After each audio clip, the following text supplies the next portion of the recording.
Hello, everyone. Hello, Twitch chat. So today, um, that's the right screen. We are reading. I got it upside down. I'm gonna go over and read like Quest of the Lost Powers. I flipped my screen, flipped my camera.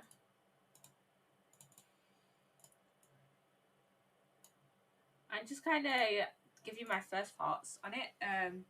I've read the epilogue and chapter 1 of Kai's story, but I haven't read any further than that.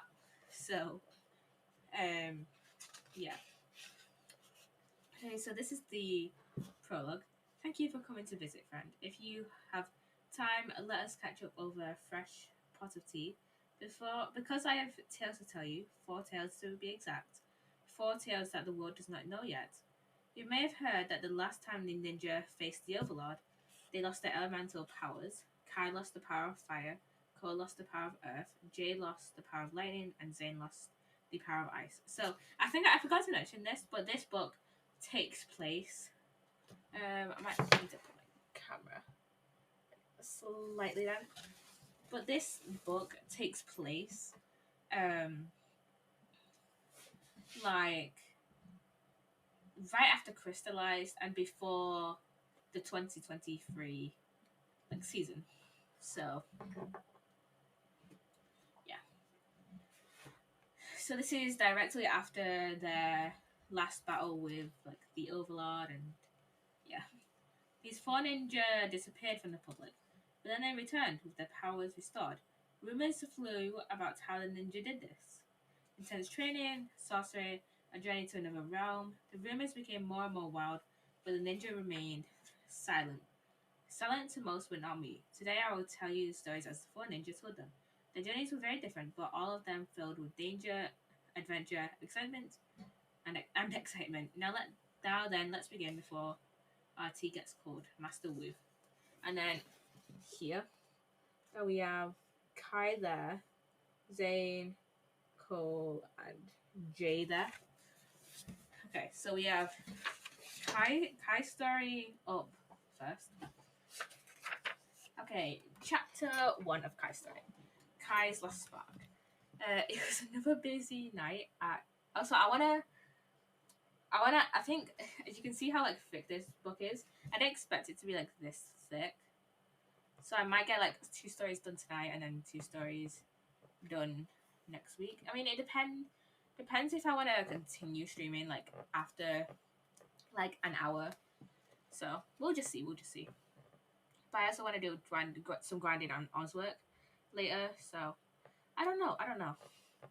There's another bit. Anyways, let's get back into the story. There was another busy night at Mr. Chen's noodle house in Ninjago City.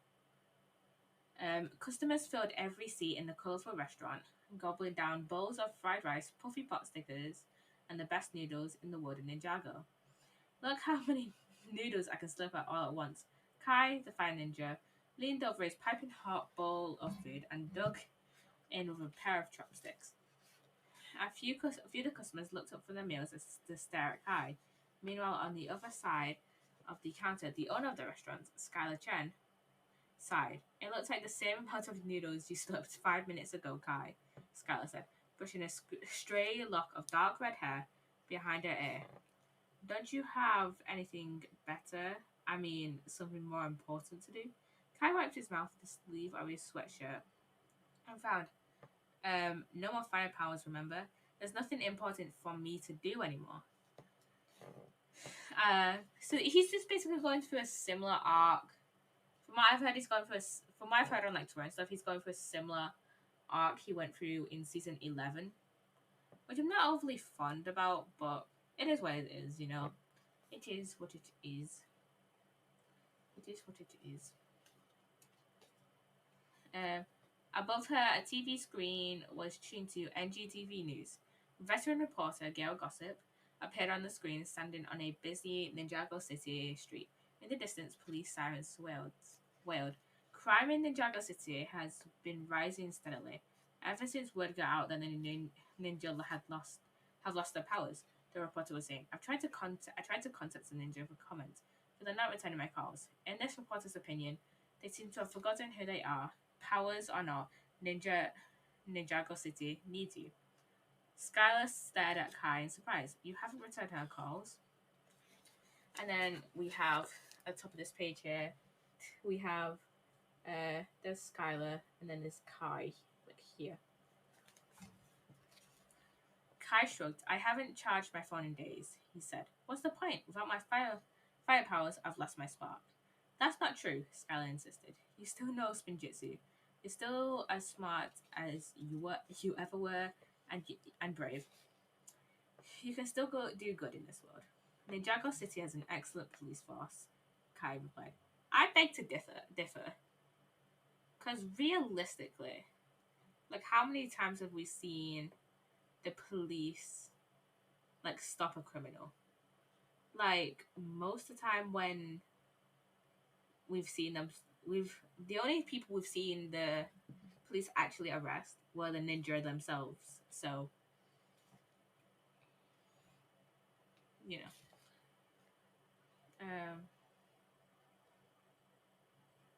they don't need me getting in the way. Skylar shook her head. This isn't like you, Kai. Didn't you lose your elemental powers once before? You got them back in the Netherrealm, right? Just by digging deep inside yourself? Yeah, this is what I was saying. This happened before in the Netherrealm. Well, it happened back in season 11. He found them again when he was in the Netherrealm with like the other ninja. Like Cole and that. That time in the Netherrealm, I brought my fire powers back with intense focus and concentration, Kai said. But I can't just do it this time. I've tried and tried, it's no use. He slurped down some more noodles to make his point. Then a voice came from the restaurant's kitchen. Skylar, the pot stickers are less than puffy again. Coming, Skylar yelled. She then turned to Kai. This conversation is not over. Skylar ate some more. No, not Skylar. Kai ate some more noodles. Then the noodle shop door slammed loudly and a thunderous voice cried out, "The rotten rabbits are in the house." Okay, so this I'm guessing is like a new criminal organization that has like rised up like after like the Overlord's defeat. Kai turned to see that three muscled guys had burst into the restaurant. They each wore black eye masks and had long curly mustaches that looked like whiskers. Their teeth were sharpened into fangs, and blades shaped like rabbit ears extended from their black helmets. On their feet, they wore heavy black boots that looked like big rabbit's feet. Big rabbit feet. This is a robbery, the first rotten rabbit shouted. Give us all your money, cried the second rotten rabbit. And be quick about it, added the third rotten rabbit. Kai sighed. Several gangs of amateur goons had formed when news got out that the ninja had lost their powers, and this looked like one of them. Yeah, that's what I was kind of saying. He stood up and faced the robbers. Why don't you bad bunnies hop back to whatever greasy garden you came from? Who's gonna make me? The main rotten rabbit asked. He's Kai Kai the ninja, wasn't a noodle customers yelled. The rotten rabbit eyed Kai. A ninja? Really? He looks like a dude. He looks like a dude in hoodie with noodle broth stains on it. A teeny tiny spark flared up in Kai. Oh yeah, I'll show you. Kai said, "Ninja." Rotten rabbits hopped to it. The main robber yelled. And then here we have two of the rotten rabbits, and then there's Kai in the middle there. You guys are gonna really get a good look at it, what that is. Before Kai could launch into spinjitzu, the three rabbits all kicked him with their big boots. He soared through the air and crashed into a large fish tank. The tank toppled over him, dousing him with water. What's going on here? Skylar emerged from the kitchen, and her eyes narrowed as she assessed the situation. She launched herself over the counter and landed in front of the stunned rabbit robbers. Before they could react, she attacked them. A powerful leg sweep brought one of the robbers to his knees. She grabbed the second robber and flipped him, pounding him into the ground. She jumped and delivered a high kick to the main robber, sending him crashing into a table. Skylar is such a fucking badass. She literally is. Okay. Skylar stepped over the broken table and helped Kai to his feet. See what I mean? He asked. Water dripped from his hair and clothes as he scooped up the flopping fish and put them back in the tank. I couldn't even take care of a bunch of low-level goons. It's hopeless. Without my fire powers, I have no idea what I'm supposed to do.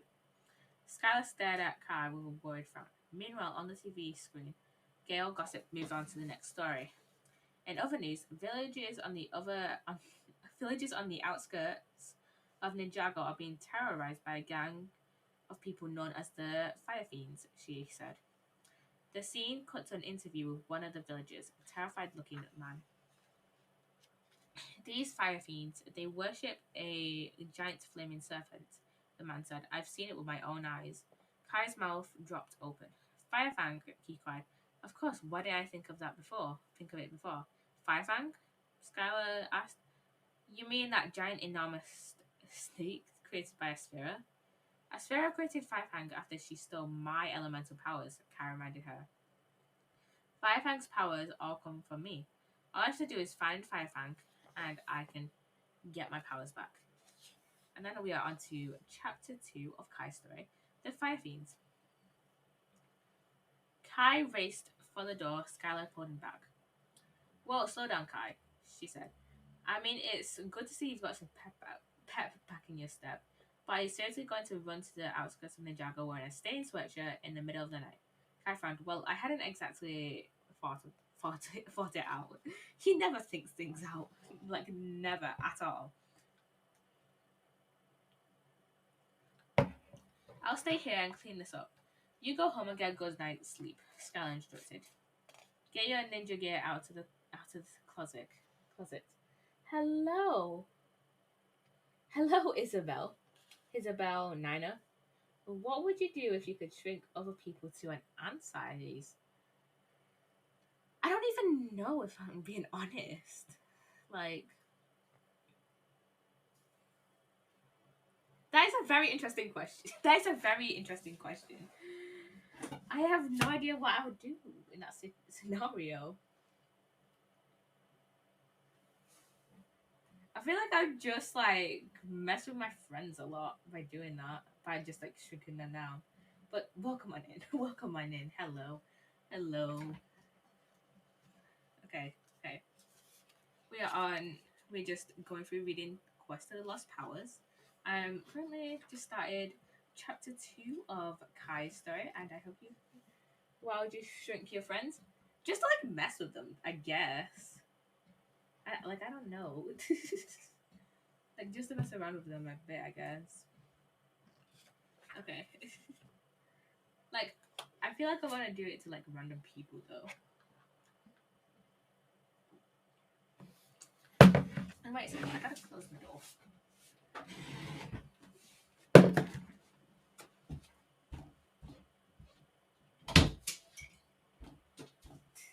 There we go.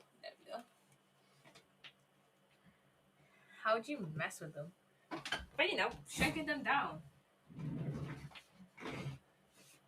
I mean, I feel like I would just do it. I feel like they would find it annoying, but then like, I mean, it also depends like if I could make them like normal size again. Like if I could make them normal size again, I would definitely like just mess around with them like every once in a while by like shrinking them. Yeah. What are you doing? Doing. Oh, why did you jump up and shut the door? Oh, you tweeting. Yeah. Oh, okay.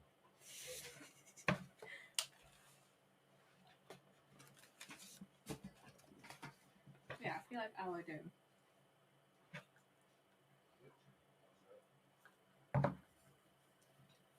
But yeah, I mean, it all depends if like I could like make them normal size again, I guess. Because it's like I can make them I could shrink them down, and then they'd probably find it annoying. But like when I make them normal size again, they'll probably find it like kind of. I don't know. I don't know why. I don't know why I would do that. It was just. I feel like it would just be funny. But yeah, back to the story. Back to the story. I'll pick you up tomorrow with some supplies. This could be a dangerous journey. You don't need to come with me. Kai shot back. This is a personal quest, and I've got to do it on my own. I can handle this. I can. A flopping fish, a flopping fish from the fish tank slid out of his sleeve and fell to the floor. Skylar gently picked it up and put it back in the tank with the others. I won't get in your way, she promised. I know you've got this. It's just maybe a road trip would be good for us. I mean, we haven't even been out on a real date yet. I visit you every night at the noodle shop, Kai protested. That does not count as a date, Skylar replied. Kai couldn't argue. Kai couldn't argue. All right, you can come with me. Gee, thanks, Skylar replied, rolling her eyes. See you at sunrise. Still dripping from his clash with the fish tank, Kai walked down the streets of Ninjago City to the small basement apartment he moved into after he lost his fire powers. He hadn't been the first to leave. Zane, the ice ninja, had retreated to the Samurai X cave with an android Pixel, who had created some experimental software that she thought would help Zane regain his ice powers. Then Cole, the Earth Ninja, had left the city for a simple life on a farm. That seems like such a cool thing to do. I don't know why, but I feel like that's just a very cool thing to do. That just kind of fits Cole's personality, I guess. I don't know why. It just does. And Jay, well, the Lightning Ninja, didn't tell anyone where he was going. Nia, the Water Ninja, was busy saving the world in her revamped Samurai X mech, like the badass she is. That had left Kai with Master Wu and Lloyd. When he wasn't busy helping to rebuild the monastery, the Green Ninja continued to train, and Lloyd had tried to get Kai to train with him every day, but Kai's heart just hadn't been in it. I want to try living an ordinary life, he said, and he'd packed a bag of clothes and ventured into Ninjago City. He found a place near the noodle shop, where he spent most of his free time. During the day, he worked odd jobs around the city, and at 5 o'clock, he headed to the restaurant and lingered there, talking to Skylar, eating noodles, and watching the giant TV. There wasn't much to his apartment except a bed, a table, a bathroom, and a small kitchen area with a sink, mini fridge, and electric stovetop. The only time he spent there was to sleep. If he lingered for too long, he would be alone with his thoughts, and he hated that. Kai changed out of his wet clothes and into some dry sweats. Then he pulled a duffel bag from under his bed and unzipped it. Inside, neatly folded, were his red ninja jacket, pants, and a belt. I'm not sure if I'm ready for this, Kai thought. But tonight I let a bunch of inexperienced goons with a ridiculous name kick my butt, and Skylar had to save it. I need to be the fire ninja, and the only way I'm gonna do that is to put on my uniform, defeat Fire Fang, and get my powers back. The next morning, Skylar pulled up in front of the building, a small three-wheel delivery vehicle with Mr. Chen's Noodle House in bright letters on the side. This is what we're driving on our adventure, Kai asked, wearing his uniform. It's it's got it's got all it takes for out of the way deliverance, Skylar replied. Don't be fussy, hop in. Kai climbed into the passenger seat. Skylar grinned at him. Looking good, Kai. Where's your colour? She said. And your hair needs styling. And then here we have this is like the delivery truck right here. I don't know if you'll okay, that is the delivery truck there with Skylar there, and then there's Kai there. Thanks, you look nice too, Kai replied. Skylar had donned her fighting uniform. Her hair was pulled back into a ponytail. She was an elemental master too, just like Kai had been.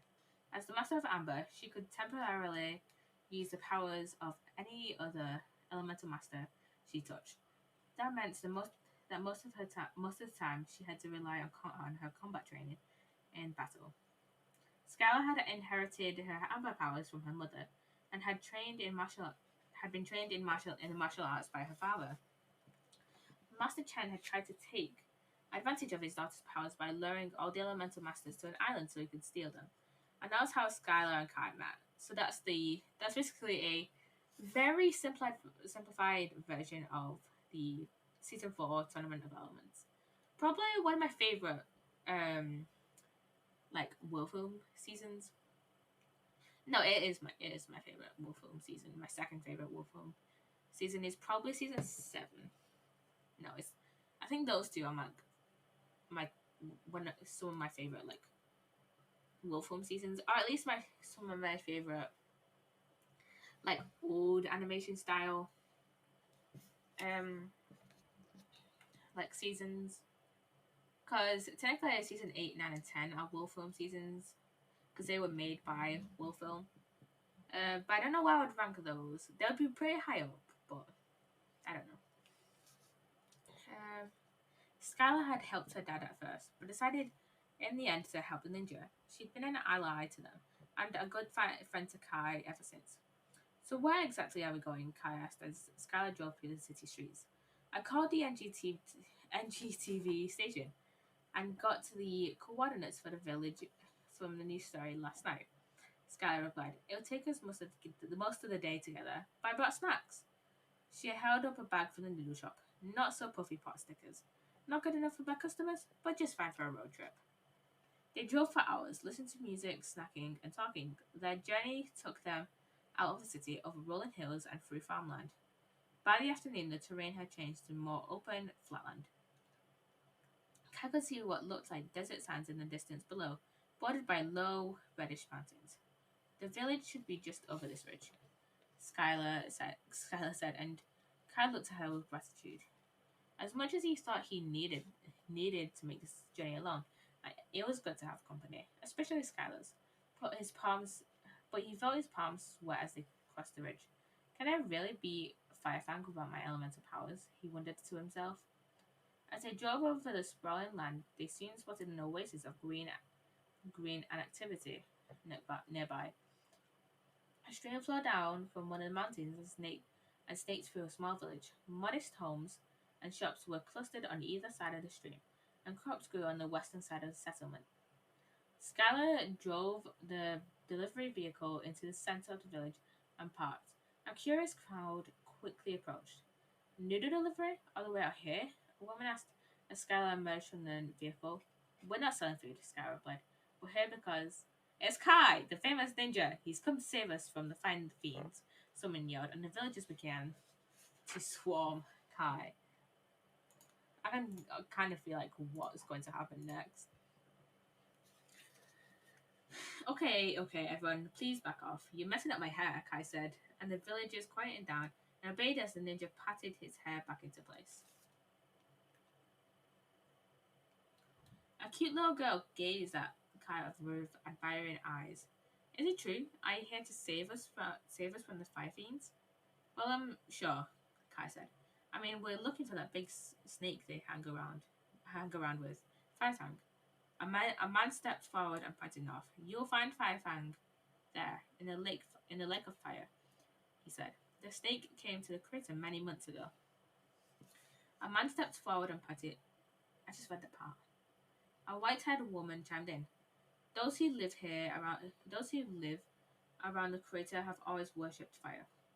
They kept to themselves, but when Firefang arrived, they worshipped him, and that's when the trouble started. A teenage boy spoke up. They began to attack the village in this region, burning down houses and bringing the plunder back to Firefang. They have attacked us once already, and we're trying to rebuild. A man added.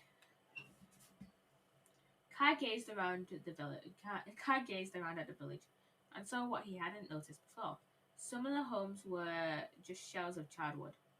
Some other buildings were under construction with fireproof bricks made of red clay. How far away is this lake of fire? He asked. Just an hour's journey in your truck, the man replied. Although I must warn you, many have tried to face the fire fiends, and all have failed. But now we've got the master of fire on our side, the girl said. gazing at Kai with admiration.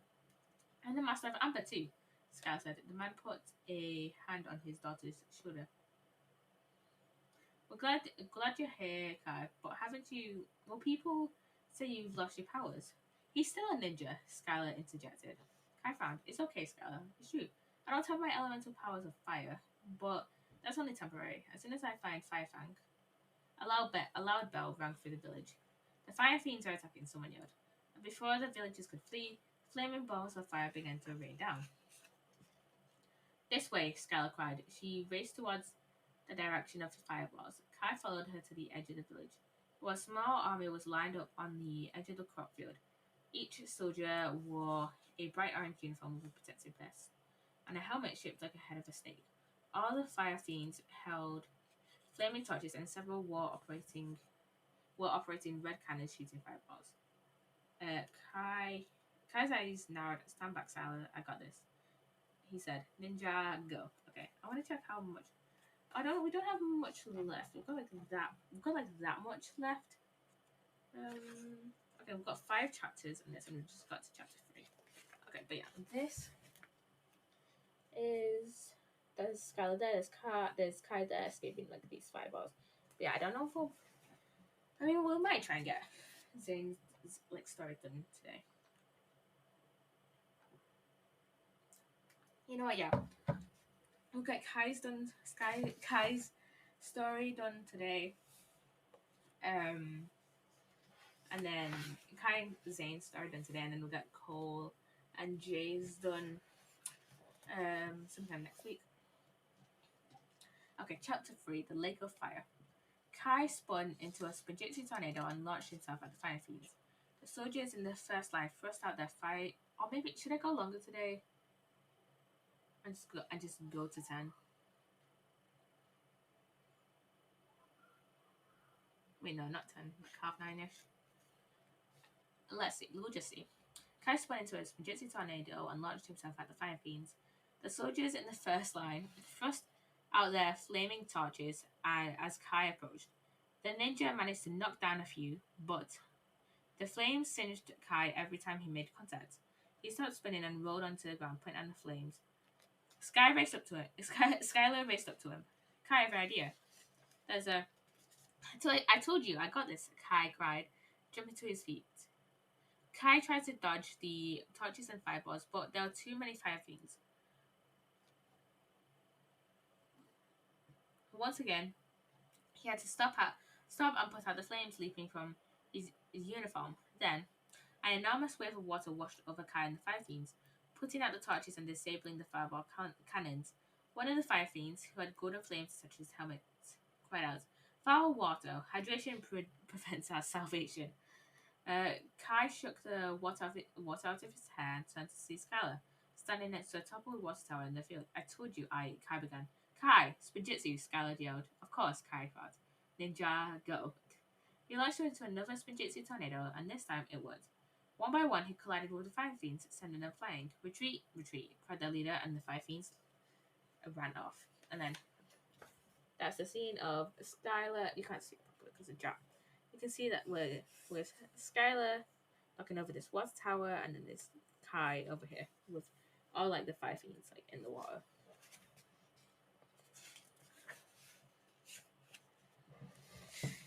Skylar approached Kai. "Now that's what I call teamwork," she said with a grin.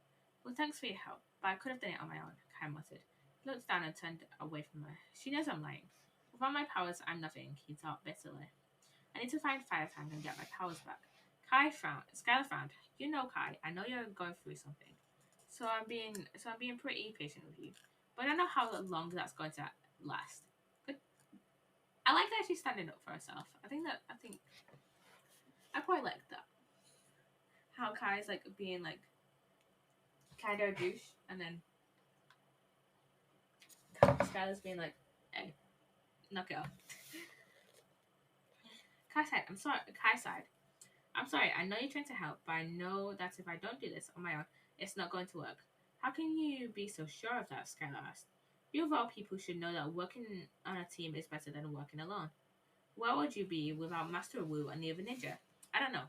Maybe I still have my powers," Kai grumbled. Skylar shook her head. This is not the Kai I know, she said. I'm not the Kai I know. He replied. Dude.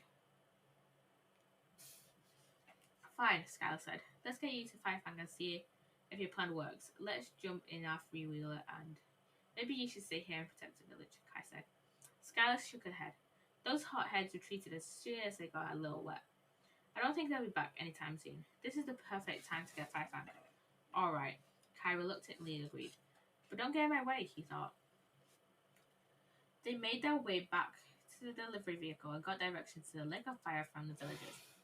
Kai and Skylar made the hour trip in silence. Skylar slowed down when the crater came into view and pulled behind a rock formation.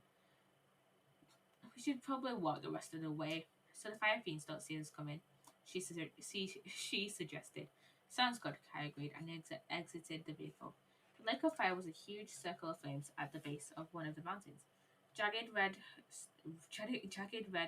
rocks surrounded the lake's perimeter. There was no sign of the fire fiends or Firefang, except for a giant stone statue of Firefang overlooking one side of the fiery lake. And then here we have the picture of there's Kai Skylar right down here, and then we have the statue of Firefang here. This must be the place, Skylar quipped. How can a lake of fire exist anyways? Kai wondered out loud. Is it some kind of magic? It looks like a crater to me, Skylar replied. There must be natural gas escaping from the fissures in the crater, and all it will take is one spark, and the crater would burn and keep burning until the natural gas runs out, Kai realized. That's pretty cool, actually. It is pretty cool. Hot is more likely like it, Skylar said, breaking into a grin. I'm starting to sweat. Let's take a quick break and come up with a plan. She ducked behind another large rock, and Kai followed. Skylar peered out from behind it. It looks deserted, she said. But see on the opposite side of the crater? That looks like an entrance into a mountain.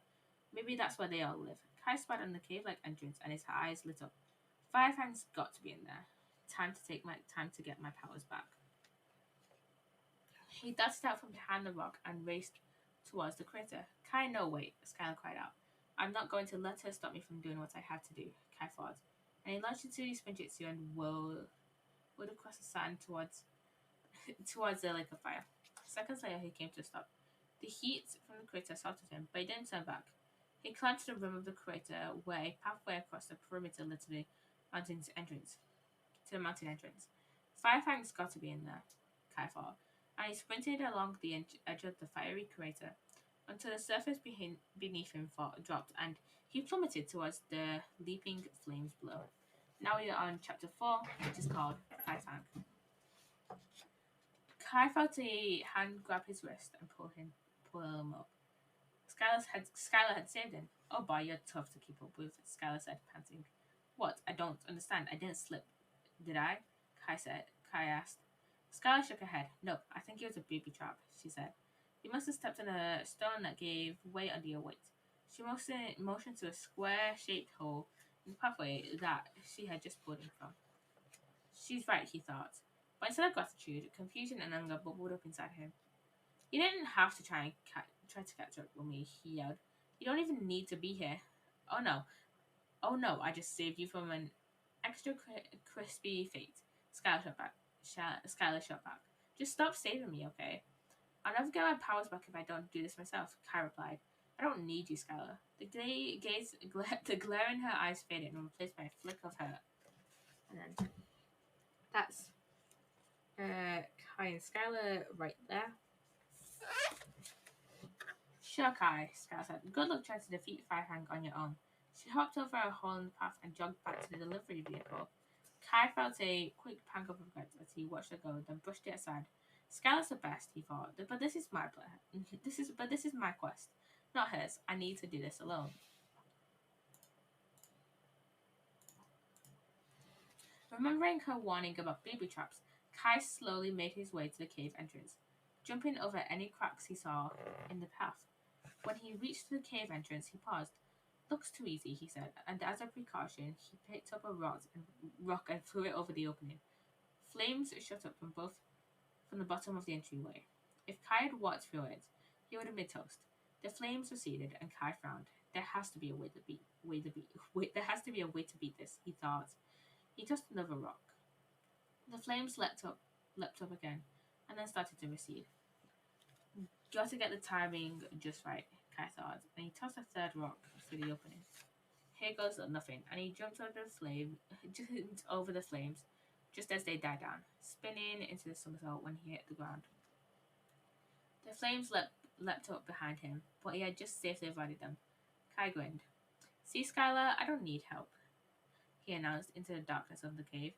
In the distance, Kai heard what sounded like rhythmic chanting. He moved forward slowly and carefully, traveling through a cramped tunnel-like passageway through the mountain. The path opened up into a large bowl-shaped room. Fire fiends in their orange armor marched in a circle around a serpent half as tall as a Ninjago City skyscraper. That's one big snake. Black scales rippled down the creature's body, yellow eyes glowed inside his face, and two long, sharp fangs grew from its wide mouth. Horns grew from the serpent's head, and a cobra's hood fanned out from behind them. The fire inside the creature burned hot, glowing orange-red between the scales and flickered throughout this hood. Fire fang, Kai thought, and that's my fire running through those veins. Kai heard the chants of the fire fiends more clearly now. We hail you, Firefang, and we are your loyal gang. They're not carrying their torches, Kai thought, so I should be able to get past them. But then what? Asphera used sorcery to steal my fire powers when she gave them to Firefang, but I'm no magician. The ninja stared at Firefang, thinking. He felt especially drawn to the snake's yellow eyes, but forced himself to look away. They're hypnotic, Kai thought, as an idea came to him. I need to distract him, then get close enough to steal my power back. Kai stepped out of that tunnel. Ninja, go, he cried. Intruder, yelled the leader of the fire fiends, and they all scrambled to light their torches. Firefang hissed and shot a blast of fire at Kai. Spinning, he narrowly avoided it. Then he launched himself into the air. I don't know why I'm stumbling so much over words. How much have not much. Still spinning, Kai soared up to the Firefang's eyes. He twirled back and forth, and the giant beast began to sway. The fiery glow behind his scales and hood subsided. The hypnotic spin of Kai's spinjitzu tornado had both confused and calmed the creature. Seeing his chance, Kai stopped spinning and leapt onto the back of Firefang's head. He wasn't sure what he was supposed to do, but he knew he had to try. He placed both hands on Firefang's hot scales. Okay, Firefang, give it back to me. Give me back my fire. Firefang stirred, and Kai heard the creature hissed. The serpent's scales became hotter to touch, and Kai could spot the fiery glow growing under them. Come on, it's fine. Give me my fire bag, Kai yelled. Firefang roared and thrashed his head, sending Kai tumbling to the ground. He landed on a pile of rocky rubble and mixed up plundered treasures that the fire fiends had collected for Firefang, mostly metal tools and pots and pans, and other items that wouldn't burn. Firefang aimed a fiery blast at him, and Kai rolled out of the way. Those pots and pans wouldn't burn, but they would probably melt. Depending on it, I mean, it depends on what temperature it was, but like, if they're like surrounded by lava, then they probably would at least start melting. Kai tried to rise to his feet, but Firefangs thrashed wildly, sending heavy rocks tumbling onto Kai's legs, pinning him in place. Firefang leaned over Kai and who looked into those yellow eyes once again. This fire had nothing to do with me, he thought. It's not mine anymore. It's Firefang's. I can't take it. I need to find it within myself somehow. Then he saw another fire blast forming, deep inside the creature's throat. Okay, we have one more chapter left of Kai's. I think it's one more chapter anyways.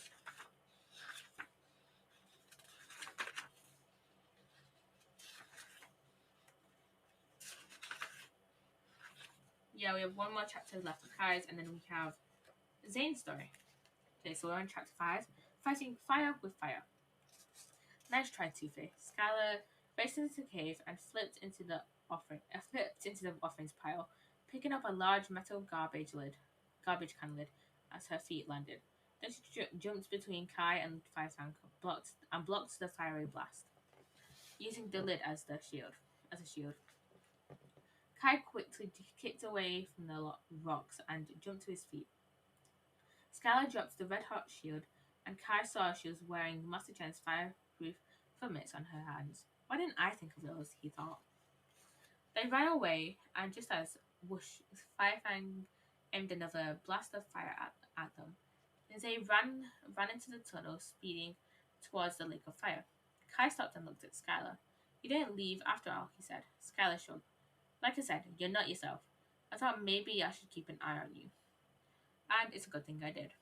Kai flashed back to the smell of Firefang's hot breath and the feeling of helplessness as the creature pinned him down. Without Skylar, he'd be toast. He remembered the time he had discovered his true potential, when he realized he needed to protect the Green Ninja. Everything he did from then on, every decision he made, was based on protecting others. I feel like Kai's story's always been about like protecting others. Because if you think about it, he grew up like protecting Nia, and then when he and his true potential, he realized he needed to protect Lloyd. He needed to like protect the Green Ninja, not be the Green Ninja. You know, I feel like that's just his whole like story beat. You know. Then he thought about what Skylar had tried to tell him about all the other times his sister Nia and his friends Lloyd, Cole, Jay, and Zane had helped him in the tight spot. They saved him, and he saved them, and together they'd been able to save countless others. I can't protect others unless I let others protect too, he realized out loud. As he said the words, his eyes glowed red, and he felt the power flow within him. Fire sprouted from his hands. Kai! Skylar cried. Your fire powers are back. Yes, he said, and just in time. The cry of the fire fiends echoed from the tunnel as they charged towards the lake of fire. Hey, Skylar, Kai said, looking her directly in the eyes. What? Skylar asked. Power up, he said. We're finishing this together. You were right all along. I can't defeat Firefang and the fire fiends without your help. Skylar touched his arms, and an orange glow swept through his body. Wait, what?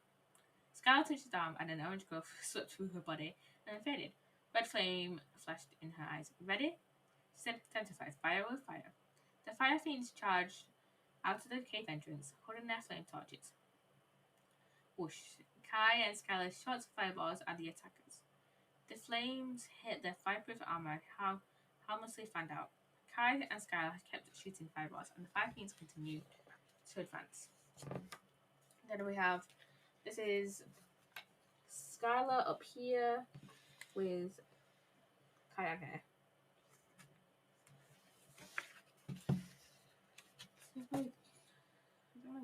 Yeah, my phone's almost fully charged. Kai found, and then he had a thought. They can carry fire, but we can manipulate it, he called out. Skylar grinned. Right. Kai pointed at the flaming torch of one of the fire fiends. He raised his hand, and the flame lifted up from the torch and floated in the air. Then Kai swung his arm behind him, and the flame flew through the air and joined the flames in the lake of fire. Nice, Skylar cheered. But can you do a double? She held up both arms. Concentrated. She manipulated the flames on two more torches. Fire fiends charged at her, and she held up both arms again. But the fiends kept coming. Their torches bright with flame. My power ran out, she cried. I got this, Kai said. After all, you saved me a bunch of times already. Now I can return the favor. Ninja, go. Kai spun into a spinjitzu tornado, knocking the fire fiends off the rim of the crater. Skylar changed tactics and kicked the torches out of their hands so Kai could easily finish them. When the last fiend was toppled, Kai walked over to Skylar for a high five.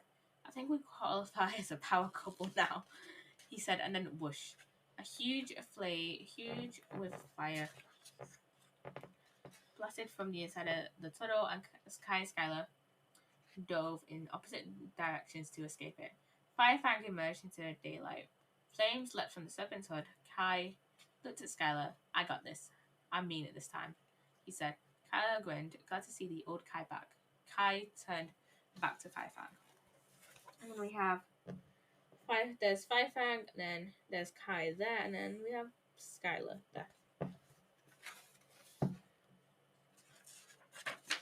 Okay, we're not gonna literally not got longer this left. And then we'll move on to Zane's bit. We're gonna check out the Discord notification. I shall be a minute. I shall be a second. Ooh, I need my. There we go. Okay, my mic was like. I feel like my mic was slightly too like thingy, slightly too quiet. Did you think we forgot about you, pal? He called out, your little goons can't protect you now. Kai's eyes glowed as he built up the power inside him for a massive blast. He extended both arms towards Firefang. The fiery assault hit the serpent straight on. Firefang wobbled, but when the smoke cleared, the fireproof scales had largely protected the creature. Firefang's mouth opened. Nice try, Kai said, and he raised his arms and concentrated as the ferocious blast shot out. The flame flew up over the creature's head and crashed into the mountain where it fizzled against the rocks. Skylar, I need your help, Kai called out. You got this, Skylar replied. Kai rocketed towards Firefang in a Spaghetti tornado. Skylar raced across the crater to join him. Kai and Skylar made contact, sending the creature flying off the crater. Stunned, the giant serpent lay motionless on the sand. He won't be down for long, Kai remarked. Yeah, Skylar agreed. We need to find some way to protect the villagers from. The sound of a small army of motors interrupted her. Kai and Skylar spun around to see dozens of trucks and cars making their way towards the lake of fire. They ran to greet them. The man they recognized from the village they got out of an all-terrain vehicle. We all talked and thought it wasn't fair for you both to face Firefang and the Fire Fiends alone, he said. Do you need any help? Kai and Skylar looked at each other and grinned. What do you think, Kai? Skylar asked. I mean, we need help, but what can the villagers do? Kai glanced over at the giant statue of Firefang. I think that's something we can all do together. A short time later, Kai stood on top of the Firefang statue. Dozens of ropes had been tied around it. The ropes were stretched across the lake and secured to the bumpers of the villagers' vehicles. Let's do this, Kai yelled. And the engines roared as they surged forward. Kai jumped down off the head of the statue's head as whomp.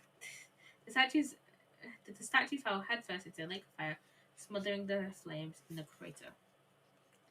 The fire fiends, groggy from their spaghetti schooling, stumbling towards the crater. Smoke from the smothered fire wafted up from the edges. Our fire, they moaned. The villagers cheered. Kai and Skylar high five. Then Skylar found, wait, Firefang must be recovered by now, she said. Kai and Skylar raced back to the spot of the crater where Firefang had fallen. The creature was gone. Well, it just vanished, Skylar remarked. Maybe looking for a new place to hang out, Kai guessed. A sphere created Firefang, Skylar pointed out. Maybe returned back to elemental energy. We may never know, Kai added. They made their way back to cheer in the villagers. So you've got your powers back, Skylar said. What now? Well, I guess I'll go back to the Master Wu and Lloyd and see if there's any news from the other ninja. Kai said, they might need our help. Skylar nodded, but first you and I need to celebrate, Kai added. What do you have in mind? Skylar asked. I was thinking, Kai said, as he hopped into the passenger seat of the noodle delivery vehicle. Maybe it's time to find out what this new red-hot team of Sky and Skylar can do together. I mean, the city is a real mess right now. It definitely is. Skylar grinned. I'm in, she said, starting the engine. No sleep till Ninjago City. Whoop. I quite like that, actually. I quite like that. I mean, it was very similar to the story of season 11, but it was enjoyable. It was enjoyable. Okay, I think I'll go and I think I'll read Zane's. Let's see how much I think there's 5 chapters in this one as well. So we'll read this one, and this is approximately how much we've got to Cole's story. So we'll read Zane's. Chapter 1: Looking for Clues. Zane, please, hold still, Pixel said in a patient voice. I am holding still, Zane protested. No, you are not, Pixel countered. Now, I just have one more sensor to attach to your circuits. Pixel and Zane were busy in the Samurai X cave, located deep beneath the sea sand. They had retreated to Nia's old hideout after their underground hangar bay had become buried in the rubble of the monastery's Fujitsu during the assault of the Crystal King. Filled with computers, vehicles, and parts to build mechs, Pixar found the alternate space to be very useful. In the weeks since the ninja had lost their elemental powers, the android had dedicated herself to finding a way to help Zane restore his power of ice.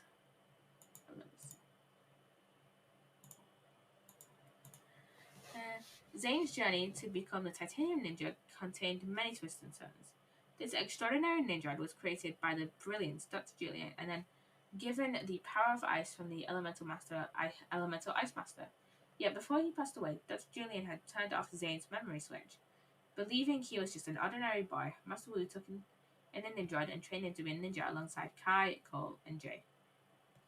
So this is just describing like what we learned in like season. I can't remember if it was season 1 or season 2. It was like very early seasons, or maybe it was season 3. I don't exactly remember. Zane regained memory of who he was, but as the ninja faced ever-growing challenges, his memories came and went. He was nearly destroyed during a battle with the Overlord, then reborn again as the Titanium Ninja. Pixel helped him regain his memories then, because she was like stuck as a memory chip in his head. Later, when Zane had used the scroll of forbidden spinjitzu, so this is in season 11, to try to stop Asphera, he became stranded in the Nether Realm. The evil General Vex had found him and erased his memories, manipulating him so he became the cruel Ice Emperor. Then Lloyd had helped Zane remember his true identity. And recently, when the Crystal King set his forces on Ninjago, Zane had crashed his mech and damaged his memory circuit. He reverted to his Ice Emperor programming, and then this time it took the brilliant engineer Cyrus Borg to repair him. Cyrus Borg is the guy that made Pixel, and this is Zane here, and then Pixel right here. Pixel believed that the key to Zane's recovering his power of ice was connected to exploring these fractured memories.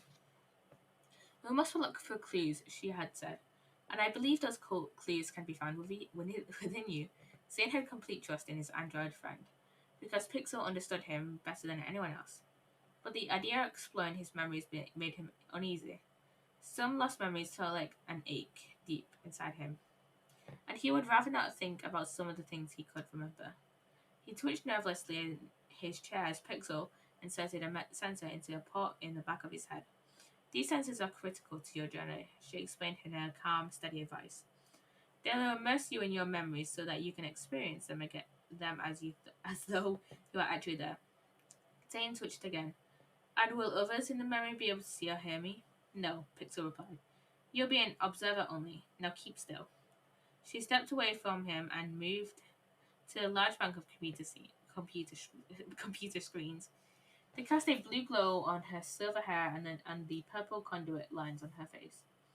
It'll be interesting to see if this technology can restore your elemental powers, she remarked as she entered a code into the system. I'm working on a way to adapt the tech to work with biological memory banks, perhaps helping the other ninjas regain their powers. That'd be so interesting if that was like actually a thing. Or like actually a thing that Pixel could like discover, I guess. I'm sure they are all searching for a way to to unlock their true potential again. Zane replied, although it is rather odd that it's not that I have not heard from any of them. Pixel spun around in her chair and fixed her green eyes on Zane. And then there is Zane connected to like a bunch of sensors like there.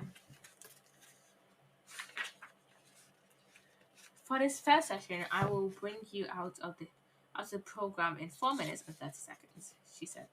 If something goes wrong or you want to leave the memory, just say something. If something goes wrong, he thought, an image of the Ice Emperor's face, Cordon's face, flashed through his mind. Understood, Zane replied. Are you ready? Pixel asked. Ready.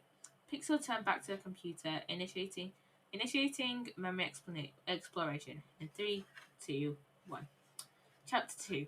The Face of Fear. Zane felt like he was falling and falling and falling. Then his feet suddenly touched the ground. His senses immediately detected changing the temperature. It was freezing. It was freezing. Is this an ice emperor memory? He wondered, and his fear circuits quickened. The memory appeared in front of his eyes. An enormous blue-eyed dragon thrashed its head. So I'm guessing this is the memory from like the start of season 4.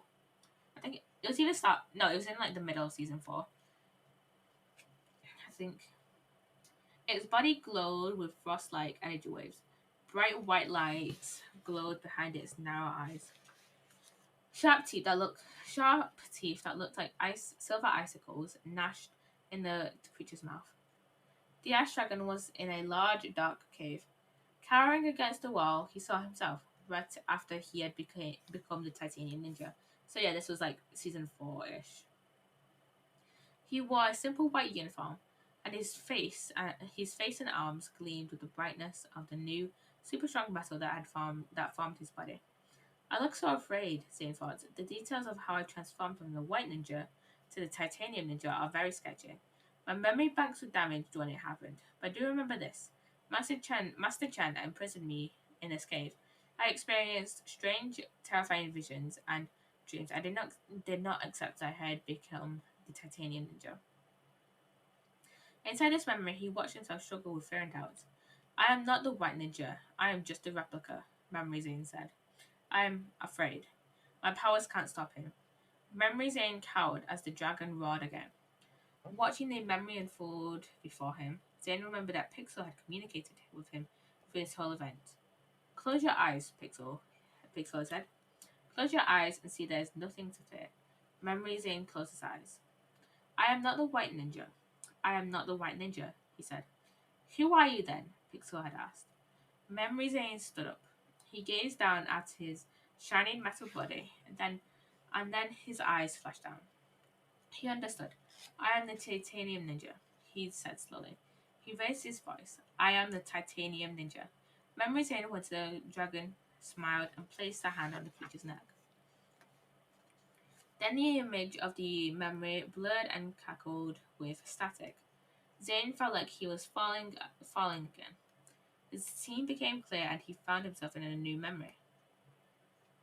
He was standing in front of Master Chan's palace, looking out over the island. The ninja and the elemental masters stared at the sky as Master Chan and his goons took off in jets, stranding everyone there.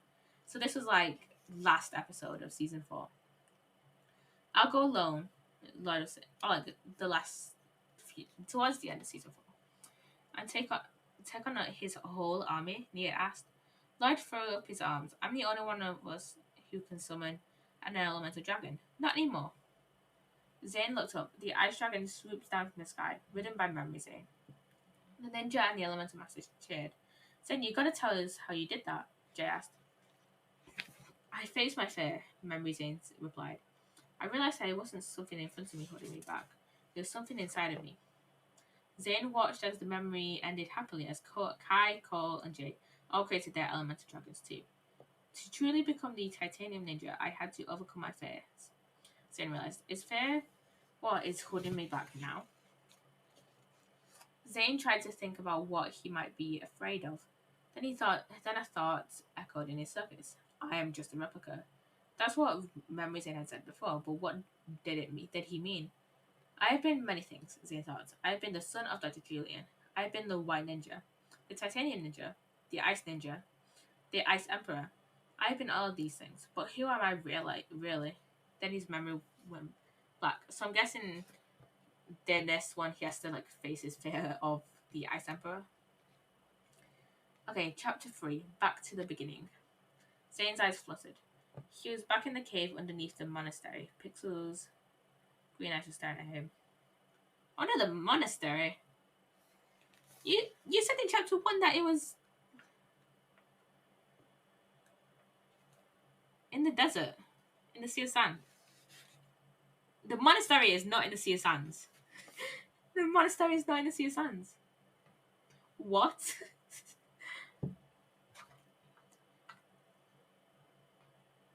So basically, there's 2 caves, right? Where this was established at like the start of the story, I think. But there's like 2 caves. There's a Samurai X cave that Nia built when she was Samurai X. And then there's the Hangar Bay that it literally says at the start of the chapter, at the start of chapter 1. Underground Hangar Bay became buried in the rubble of the monastery. So which one is it?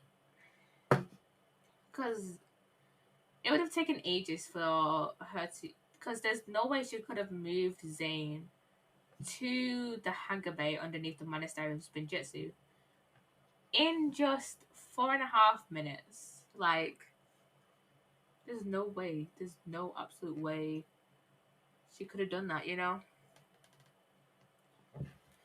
I monitored your systems while you were exploring your memories, she said. There was a marked fluctuation in your stress levels. Were you able to figure out how to recover your elemental powers? Negative, Zane said. However, the experience was helpful. In the past, I learned that I needed to face my fears, but I do not believe that is what I need to do now. Would you like to try again? Pixel asked. I would like to try something different, Zane replied, rising from his chair. Your program was successful in implanting me inside a memory. I remember learning how to manifest my ice dragon. Perhaps to connect with my power of ice, I must return to ice. I would like to return to Frozen Lake. I hope you succeed, Pixel replied. Thank you, Pixel, Zane said. And then there is Zane and Pixel right there. He climbed onto one of the cycles in the Hangar Bay. Wait, they went in the Hangar Bay. They were in the Samurai X cave. This is confusing. And sped through the tunnel leading out of the Samurai X cave. Yeah, they were in the Samurai X cave, not the Hangar Bay. What? The Hangar Bay and the Samurai X cave are 2 different places. Did the people who wrote this not understand that they're 2 different places? Cry! Hello! Hello! Hello! Hello! Hello, Cry! As he sped through the winding roads of Ninjago, his mind drifted back to Pixel's experiment. I am not afraid of anything, or am I? He thought. Perhaps meditation can reveal what my memories could not. I just woke up, so I'm like, it's okay, you need your sleep. You need your sleep. But hello, welcome on in. I might end stream after I've done this part of the book, which is this like story in the book. Like Zane's part. But yeah, I'll be on Oswald later. I mean, on Oswald after stream. Yeah, I'm gonna end after. I've got like 2 more chapters left of this. Like 2.5 more chapters of this. It's too much. You need your sleep. You need your sleep, though. You need your sleep. He finally stopped in front of a lake capped with a thin layer of ice. The frozen lake. He smiled as a young man before he knew he was a ninja. He had impressed people with his ability to hold his breath underwater. That was where Master Wu had found him and invited him to become a ninja, meditating at the bottom of the lake. That scene always confuses me, like, when I watch, like, compilations of like times when the first time Master Wu like met the ninja or whatever. Like um how could Master Wu breathe underwater? Like we know Zane does it because he's a ninja, but how could Master Wu do it? I mean, he is the son of a god, so but also he can't control water. But I don't know. I don't know. Zane climbed off the cycle and dove through the ice. He swam down into the freezing water. He swam down into the freezing water, his surface protected by his titanium frame. When he reached the bottom, he sat cross-legged and closed his eyes. At first, he enjoyed the ice-cold water as it hit his temperature sensors. His childhood memories were sketchy, but he did remember that cold always made him feel calm. His mind began to drift. What is cold doing now? What's Cole doing right now?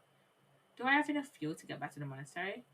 Why does Master Wu love tea so much? Why does Master Wu love tea so much? We may never know. We may never know. Those are the most important questions in life. What is Cole doing right now? And why does Master Wu love tea so much? I mean, we will. I mean, I'll probably read Cole's story like next week. But you know, then he tried. Then he tried to bring his thoughts back to his purpose. Um, what is it I need to learn to recover my elemental powers?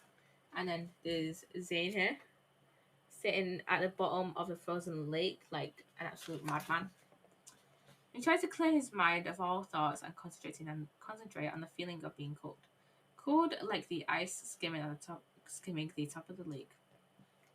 Cold like the wind coming down from the mountains. Cold like the ground after a fresh snow. Suddenly, the ice water began to spin and whirl, and once again Zane felt like he was falling. The scene around him changed, and instead of the bottom of a lake, he found himself in a snowy forest, surrounded by tall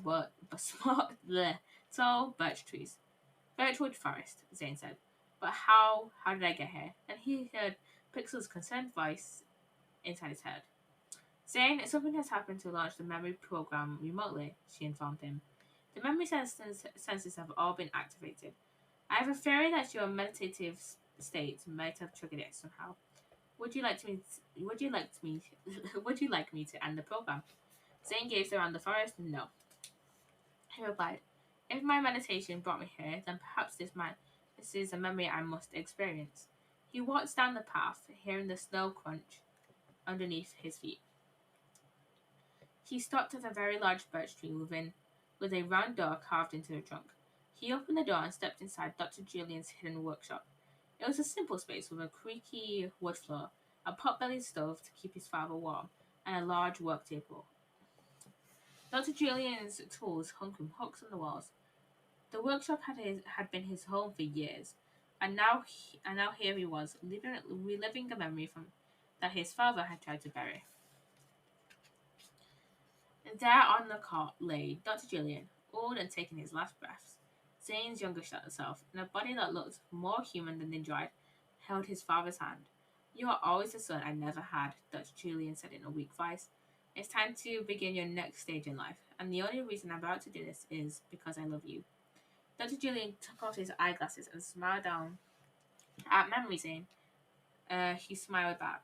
A tear fell down Zane's cheek as he watched the memory unfold before his eyes. Dr. Julian opened Memory Zane's control panel. Don't ask me how Zane is able to cry. I don't know. Yeah, this is so there is our Zane. This is current Zane here. And then we have this is Memory Zane and then is Dr. Julian. Right here. I've also flipped my camera so it's like it looks weird. So Zane knew what was about to happen. No, don't do it, he yelled. But Dr. Julian could not hear him. He shut down the young Nidri's memory banks. A blank look came across Memory Zane's face. With no memory of his father's past, he walked out to the workshop and into the snow. Complicated feelings bubbled up in Zane as he watched his younger self leave. The first time he had relived that memory was when Cole, Jay, and Zane had traveled to the Birchwood Forest together. Zane had discovered his memory switch and learned the truth about his past. I think this is definitely early season. I did not remember specific moments from before season 4. Okay. I can remember like I cannot like I can barely pick out moments from the first 3 seasons. Because I haven't watched them. Watched the first 3 seasons. I haven't watched the first 3 seasons in about 8 years. So he now remembered that he had been built to protect those who cannot protect themselves. His father had empowered him to unlock his true potential by recognizing the obstacles holding him back. That allowed him to tap into all of his elemental powers to become the strongest ninja he could be. Unlocking true potential was a goal of every elemental master, and at a moment in his past had filled him with confidence. But now he felt defeated. What would have happened if Dr. Julian had not turned off memory switch? He wondered. Would my life have turned out differently? Chapter 4: An Icy History. Zane waited for the memory in Dr. Julian's workshop to end, but nothing happened. Curious, he left the hideout. He spotted the footprints of his younger self in the snow and followed them. The blanket expression on the young ninjoid's face was gone, replaced by one of peace. The boy was happily building a snowman. I don't remember this at all, Zane thought. In fact, I've never explored the memories of the time between when Dr. Julia erased my memories and Master Wu asked me to train with him. The zine in front of him swelled, and Zane felt himself falling into a new memory. This time, young memory Zane was sitting on a rock next to a frozen pond, affixing a blade to a pair of ice skates that looked handmade. He slipped the skates on his feet and then glided onto the ice, gracefully circling the pond, and as though he had been skating for years. And then the scene blurred, and Zane fell through space as the memory changed again. Zane was still in Birchwood Forest, standing in front of a small house made of blocks of ice.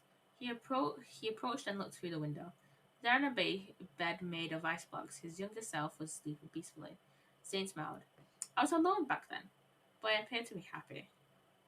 Zane said out loud. Then the scene began to swell. Help! Help!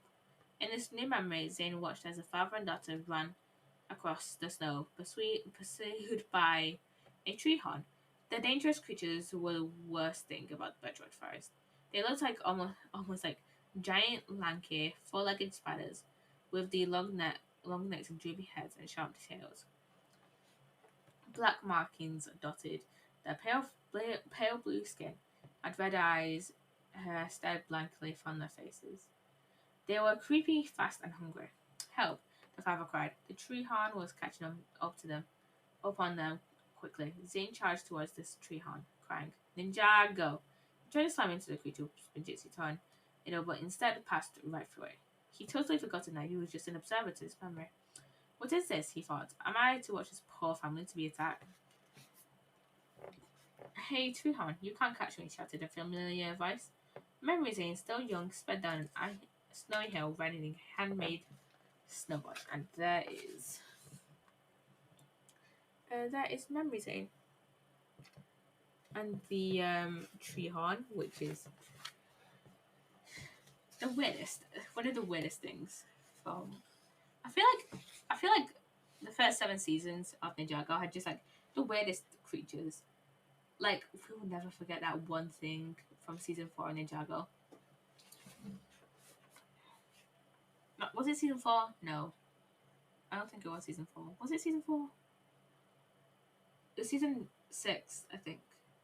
I don't remember. It was that weird thing in the Cloud Kingdom. Okay, he zipped past the treehorn. The creature's head snapped in Memory Zane's direction, and it gave chase. Memory Zane cried as he expertly led the treehorn on a chase up and down the snowy hills. Zane ran after them, curious to see what would happen. I was, fearless, Zane thought.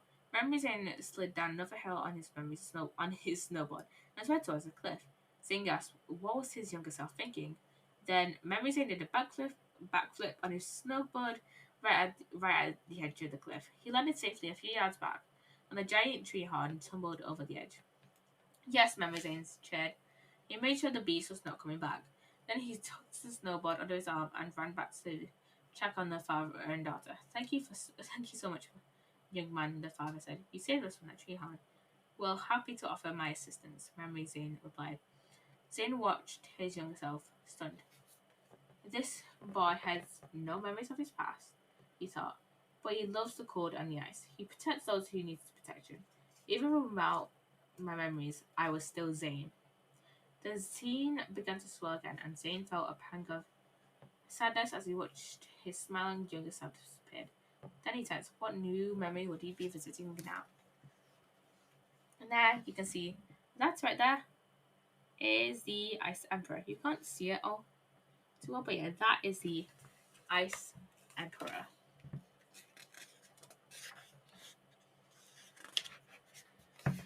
The scene came together before his eyes. A throne room in a sinister palace made of cold grey stone. A tall stone staircase led to a platform holding the throne. Seated in it was a man with armor, with ice-cold gleaming eyes, a hideous mask over his mouth, and holding a staff covered with ice crystals that glowed with the power of the scroll of forbidden spirituality. The Ice Emperor. Pixel, get me out of this memory, Zane yelled. I remember when, like, like, I think it was either when the leaks for season 11 were, like, just being released, or, like, just before the episodes of season 11 were just being released. And a lot of people were like, who is that? He has ice powers, blah, blah, blah. And a lot of people started theorizing that it was actually Zane.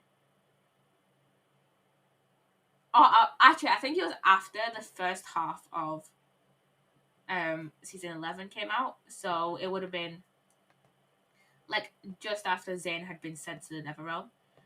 And like people were theorizing that, like, hey, it might be Zane, it might be Zane. But then most people were like, no, that can't be Zane. That looks nothing like Zane. But turns out it actually was Zane. And I think I was one of those people that was like, that does not look like Zane, and that is not Zane. But turns out I was wrong. So, okay, chapter 5, Forgiveness. The static sounded like a buzzing of 1,000 bees as Pixel pulled memory from the memory, and the Ice Emperor's throne room disappeared. Zane's body lurched as he found himself back at the bottom of the frozen lake. He quickly swam up and broke the ice. Then he hurried to the ninja cave. Welcome back, Zane, Pixel said. I am quite surprised that the memory program launched remotely. The activation module's sensory circuit had shown no errors.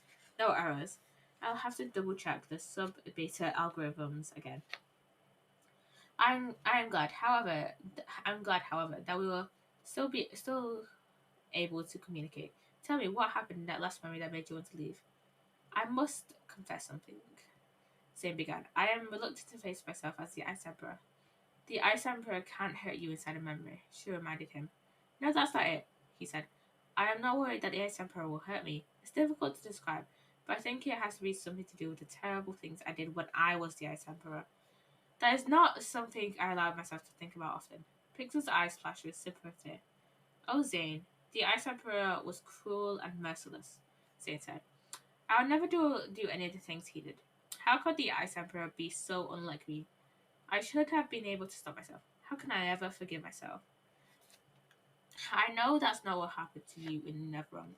I know that what happened to you in the Netherrealm was not your fault, Pixel told him. But also know that you must figure this out on your own. Zane gazed over the computer screen. I cannot. I am too afraid. You have faced your fears before, Zane, Pixel reminded him. And I believe that is what you must do now. Zane nodded and slowly sat back in the chair. Pixel returned to the computer. I should be able to send you directly to the memory in the Netherrealm, she said. Are you ready? Initiating memory exploration in 3, 2, 1.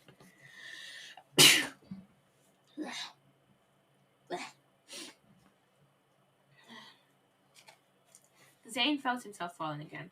Suddenly he was back in the throne room of the Ice Emperor. A menacing figure entered the room next to him. Cold eyes glared beneath his grey armored helmet. Blue ice crystals clung to his long mustache, and an armored vest clanked as he moved. He stopped at the bottom of the stairs. General Vex, Zane remembered. My Emperor, General Vex said. How dare you disturb my thoughts? The Ice Emperor growled. I bring a warning, my Emperor, Vex said. Strangers from a distant realm came to challenge you. They may be here for the prisoner and to defy your rule. So start. This was like start when this was like when the other ninja went to another realm. So like start of the Ice chapter in season 11. Zane heard the crackling of ice as the Ice Emperor rose from his throne. They must be punished, the Ice Empress ordered. General Vex leaned in. They must be destroyed. Show them your might. Show them what happens to those who defy defy the Emperor. Send my blizzard samurai, the Ice Emperor said. Command them to destroy the strangers, and all who aid them, Vex added. And all who aid them, the Ice Emperor repeated. Vex chuckled and left the throne room. The Ice Emperor sat down. Rage filled Zane. He marched up the stairs to the throne. Why do you listen to him? Zane yelled. These are lives you are destroying. Innocent lives. How can you do this? The Ice Emperor's eyes flashed. Who dares to disturb my thoughts now? It's me, Zane. Wait, you can't hear me? Zane asked. Intruder, the Ice Emperor yelled as he stood up once more. He pointed his staff right at Zane. You can see and hear me, Zane thought. How is this even possible? The Ice Emperor shot a powerful beam of white light at Zane. Zane jumped off the staircase, and the beam left a string of sharp ice shards where he had just been. Zane heard Pixel's voice and said, Zane, there's some sort of glitch happening, she said, and her voice sounded worried. You have left your memory banks, and it appears that you have entered your subconscious circuits. Because these are your thoughts, you can interact with them. Do you want me to try and extract you? No, Pixel, Zane replied. I must see this through. You cannot escape me, the Ice Emperor growled, and he shot another powerful blast from his staff. Zane rolled out of the way. I must get the staff away from him, Zane thought. Then maybe I can talk to him. I can figure out how he is able to do such terrible things. Ninja, go! Zane whirled towards the Ice Emperor, dodging another icy blast from the staff. But before he could make contact with the Ice Emperor, he waved the staff in a circle around him and put up an icy wall of defense. Are you afraid of me then? Zane asked.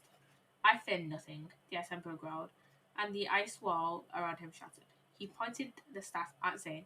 He tried to jump out of the way, but the ice from the blast surrounded his legs, pinning him to the ground. The Ice Emperor stopped towards him. I will finish you now. And this is the entire scene. That is the Ice Emperor, like here, and that is Zane right now. Why? Zane asked. Why are you so cruel? How could you let this happen to you? Why weren't you strong enough to resist? The Ice Emperor paused and his cold eyes flashed. I was reprogrammed, he answered. Static crackled, the memory blurred, and Zane felt himself falling. He saw his younger self next to his crashed mech. Pixel's voice crackled in his head. Zane, you've returned to your memory circuits, but a glitch could return at any time. Zane watched as Vex tiptoed up behind Memory Zane. He was plugged into his mech system, trying to fix it. Suddenly, Memory Zane's eyes went blank as Vex sneakily pulled the plug. Rebooting, the computer voice intoned. All systems online. Memory cache empty.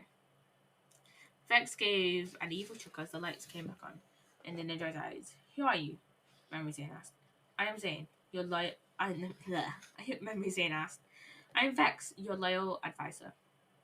And who am I? The ninja asked. Zane watched and listened to the memory. Vex told Memory Zane lie after lie. He convinced Memory Zane that he was the Ice Emperor whose throne had been stolen from him. Then he handed the ninjoid the staff powered by a scroll of forbidden in its Bijutsu, and the staff's evil energy coursed through Memory Zane's body. No! Zane cried out. The memory disappeared and Zane fell into a new one. The scene disappeared and Zane entered a new memory. The Ice Emperor sat on his throne, but he was not yet old and covered in stone armor. His body was coursed with the blue energy of the scroll of forbidden Bijutsu. General Vex approached the throne. My emperor, there's a village in your kingdom that refused to honor you with an offering of fish. We must teach them a lesson and destroy the village. The Ice Emperor's eyes flickered. Destroy a village? With fish? He's trying to resist, Zane thought as he watched the memory unfold. They defy you, my lord, Vex said. It will begin with fish and end with your doom. Do you want that? The power of the forbidden spinjitzu flared from the top of the Emperor's head, responded to Vex's word. Destroy the village, then, the Vice Emperor said calmly. No, Zane yelled, but the Ice Emperor could not hear him. This is not you. You protect others. You not harm them. Static erased the scene, and Zane lurched into a new memory, one familiar to him. The Ice Emperor was about to finish off Lloyd at Vex's urging. But Lloyd, seeing Lloyd, hearing his true name, Zane, and listening to Vex use the word protect triggered something deep inside of him. Protects those who cannot protect themselves. The phrase protects those who cannot protect themselves is very important in Zane's story in the show. So I kind of love that callback in season 11. The amount of flack I give season 11, that was an enjoyable scene. Okay, so those words restored all the memories that had been really erased, and at the same time the spell was broken. The Ice Emperor transformed back into Zane and cast off the scroll of forbidden Fujitsu.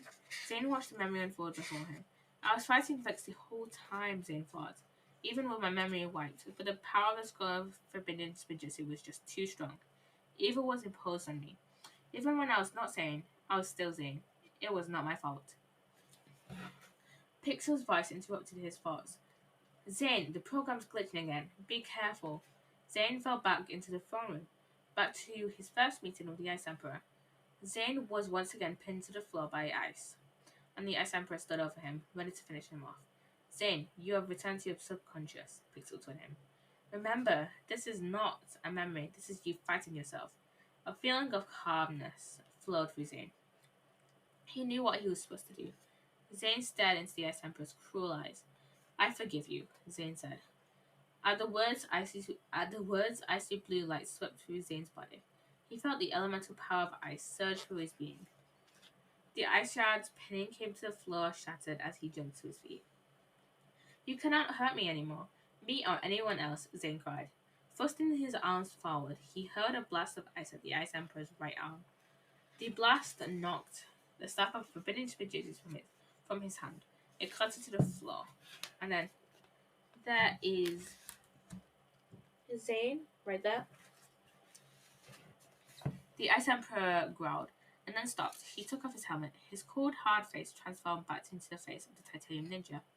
Finally, he was his old himself again. I think we are done here, he told Zane. I think so too, Zane said. Pixel, I am ready to return. A blinding white light filled the throne room, and the next instant, Zane's eyes fluttered up again in the Samurai X cave. Zane! Pixel cried. She hurried to him and began to detach the sensors. That glitch was very helpful, Zane said.